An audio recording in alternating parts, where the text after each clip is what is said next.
Hi Jenna, how are you today? I'm good, how are you? Good, thank you. So we're here today to discuss Alex, who goes to your daycare center twice a week, and then he also comes to our therapy center 3 times a week. And you expressed earlier your interest in wanting to implement some IBI strategies in the daycare, which is awesome. We're super excited that you're wanting to try out these techniques. We think that's a great idea, so we're excited to help you do that.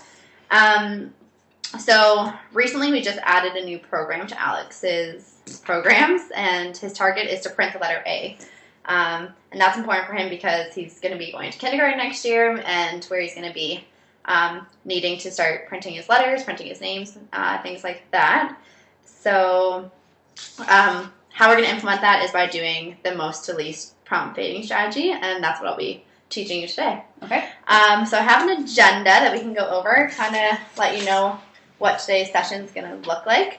So first we're going to discuss some key concepts and techniques, go over a couple things like that, and then I will model the most to least prompt fading strategy. As I'm doing it, I'll kind of explain what I'm doing and why I'm doing what I'm doing, and you can ask questions. You can interrupt at any time to ask questions. Okay. Then we'll both review what I did afterwards, ask more questions, make sure you're feeling comfortable, so then the next step is that you can try implementing it yourself. And as you're implementing it, I'll have a checklist with me and just kind of going over things, making sure that you're doing certain things in your modeling. Nothing to be afraid of. It's pretty harmless. And then after, I'll go over the checklist with you, kind of give you some feedback, let you know how you did, and then we'll discuss goals for our next training session. Perfect. Sounds good? Yeah. Okay, so like I said earlier, we're going to do the most to least prompt fading strategy. And I gave you an email last week with some key concepts and techniques. Have it with me as well. Were you able to go over those? Yep. And did you have any questions about them at all? No, if we can just go over them today. Sure. A little bit further. So like I said, we're going to do the most least prompt fading today. So what that is basically a format in which the first prompt given is usually strong enough to ensure that the desired behavior will occur. When the individual is successful at that prompt level, then the instructor will move to a less intrusive form of prompting, and that continues until the individual is doesn't need a prompt and they're independent. Okay. So that's our goal for Alex. The SD that we're using, or the Q, is to print the letter A. So what we essentially want is Alex to be able to print the letter A independently without using any prompts at all. So I have this prompt hierarchy that we can kind of just look at right now. So we're first going to begin with a full physical prompt, and that's the most intrusive that we're going to begin with. So that's the hand over hand, when I'm literally going to say print the letter A, and I'm taking your hand and printing the letter A. Okay. Once he's successful 3 times at that, then we're going to try the partial physical prompt, which is touching Alex's elbow and guiding him to print the letter A. Then we're going to move to the model. So I'm going to print the letter A, get him to print it, and then independent, where he's independently going to be able to just print it. Okay. So the reason that we use most least prompt fading is that it leads to errorless learning. And errorless learning is it's a prompt level that is carefully gauged that it decreases the chance of the student making an incorrect response. So errorless learning helps keep the learner motivated and confident when they're learning new skills, and kind of keeps their attention that way. So we want to make sure that the learner is very motivated to do it, and that way you'll be more successful. Do you have any other questions about any of this terminology? I know it might seem a little bit overwhelming at first, but that's why I gave you the sheet. You can refer to it to whenever you need to. Perfect. So let's start with me just modeling for you. I'll explain what I'm doing and why I'm doing it, and if you have any questions, like I said, just jump in. Sounds good. So you can refer to the prompt hierarchy here. So we're going to begin with the full physical prompt. Where are instructions? That will help as well. The implementation steps here. So we're going to first begin by gaining the learner's attention and then delivering a clear SD. So the SD, or the Q, like I said, was print the letter A. And to gain the learner's attention, one simple technique is you can just say Alex's name, loud and clear. So Alex, and that way if he's attending, if he's looking at you, then that's a great time to deliver the SD. So print the letter A. If he's still not attending, you say Alex, not looking, and then you can say do this, something like that, and wait for him to do the same, or do this, clap your hands. Once you have his attention that way, then that's a good time to deliver the SD. Okay. So let's start by doing the full physical hand over hand prompt. So Alex, I have your attention, so print the letter A, and I'm actually just going to print it with him. Great job. That is a letter A. So remembering to give reinforcement to keep his motivation. Okay. So then again, Alex, print the letter A. Great job. That is the letter A. Way to go. Print the letter A. Great job. Way to go. And you'll see that I didn't get his attention every time because when I got it the first 2 times, he was already attending. So then I could just deliver the SU without saying his name repeatedly. So that was awesome. Once we get 3 successful times doing the full physical, then we'll go to the partial physical here. So that's just the touching Alex's elbow and guiding him to print the letter A. Okay. So Alex, got your attention. Print the letter A, and I'm just guiding you. You're right, that is the letter A, giving reinforcement. So print the letter A, guiding you to do it. You're right, that is the letter A. Once again, print the letter A. Good job, that is printing the letter A. So we've got 3 successful trials at partial physical. We're going to move to the model. So that's me on a separate piece of paper. I'll take this away, and I'll say, Alex, got your attention. Print the letter A. Then I'm going to give you the paper and the pen. That is printing the letter A. Way to go. And then I do that 3 times. That one's pretty straightforward. And then the last step is independent. So Alex, print the letter A. That is printing the letter A. Way to go. And I make you do that 3 more times. That's our end goal. So you want Alex to be independent without any prompts. That's awesome. Obviously, it's not going to be this easy when you're doing it with him in the classroom, so don't get discouraged. But that's just kind of a quick preview of what it will look like eventually. So we're going to start with, do you feel comfortable enough to try some of these out? You can ask questions as you do it. Okay. Before we begin, this is the implementation steps that you can follow, so you can look around or follow that as you're doing it. The objective is that you're able to implement a most to least prompt fading strategy at 80% accuracy across 3 different trials. That's just to make sure that you're being consistent, and then you're able to confidently do this in the classroom. Okay. So there's a couple things that I'm going to be checking you on, and I'll just check those as you're doing it, and then we'll discuss it at the end. Sounds good. So don't forget to look at the prompt hierarchy. That will help you. Okay.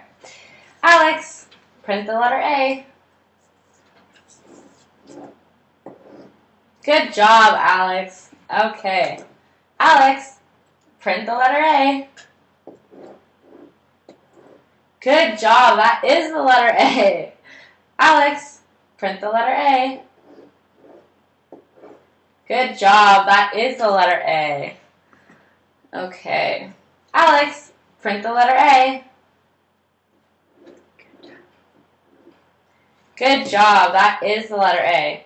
So I don't have to keep saying Alex if you're... If I'm already attending, you're right. Yeah, you don't have to keep. Okay. Print the letter A.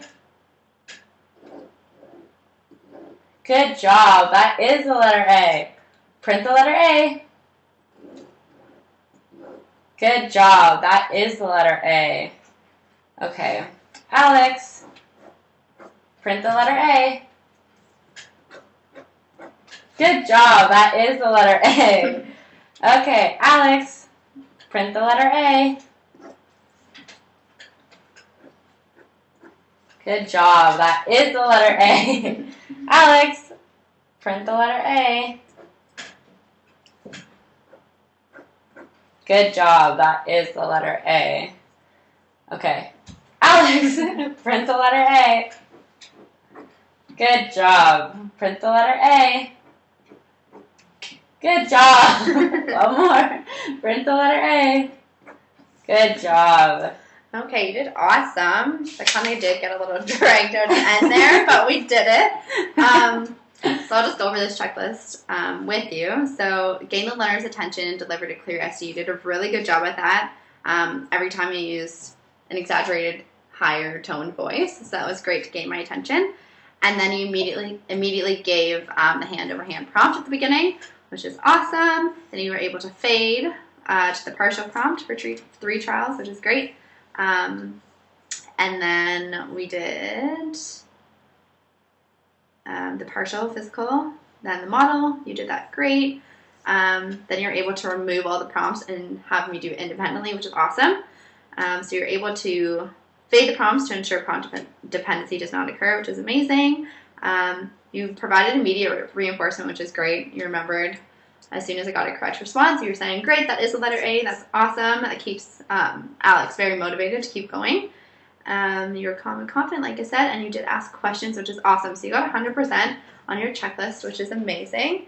One thing just to remember, like you said, you asked for clarity, which is great, but just delivering that SD or before delivering the SD, making sure you have his attention. If he's already attending, you don't have to do the high P's or any of like saying his name to get his attention if he's already focused. Okay. That was great that you asked for clarity, so it was awesome.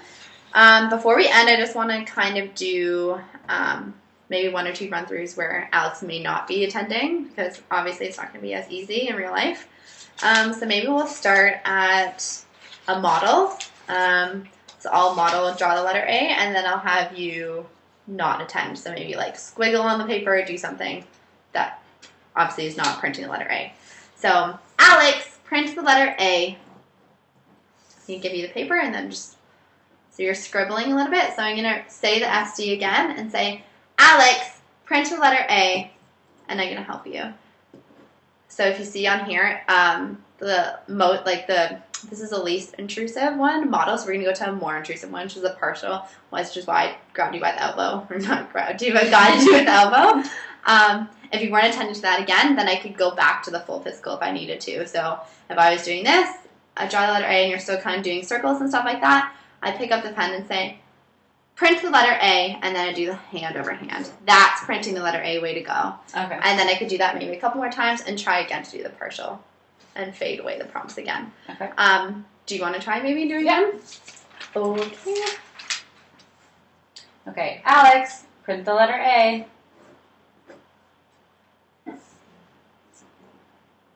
So I'm squiggling. Print the letter A. Great job guiding my elbow and guiding me. Perfect. And then reinforce. Oh, good job. You did it. You printed Great the letter job. A. Okay, that's awesome. Okay. You did really good. Do you want to practice maybe one more? Sure. We'll see what happens. Okay. Let's do maybe, do you want to start independent? Sure. Okay. Alex, print the letter A. Alex, print the letter A. Good job. That is the letter A. That was really good. You remembered to fade back to the model without even referring to the sheet, so that was awesome. So yeah, it's pretty straightforward. Like I said, it's not going to happen as smoothly in the classroom environment. So I'd love to hear after you try to implement this in the daycare, just let me know how it went. If you need any further clarification when you do, if you have any questions that arise, don't feel hesitant to contact me, and I'll be happy to help you with that. I think for our next session, maybe a goal to focus on is data collection, and that way we can kind of compare the data at therapy to the data that you're collecting at the daycare, and then once he masters this letter, we can move to different letters and eventually maybe start implementing more programming. How do you feel about doing that for next session, data collection? That sounds good. Okay, perfect. Well, it's so nice to meet with you today. Yes, you as well. And we'll keep in contact. Sounds good.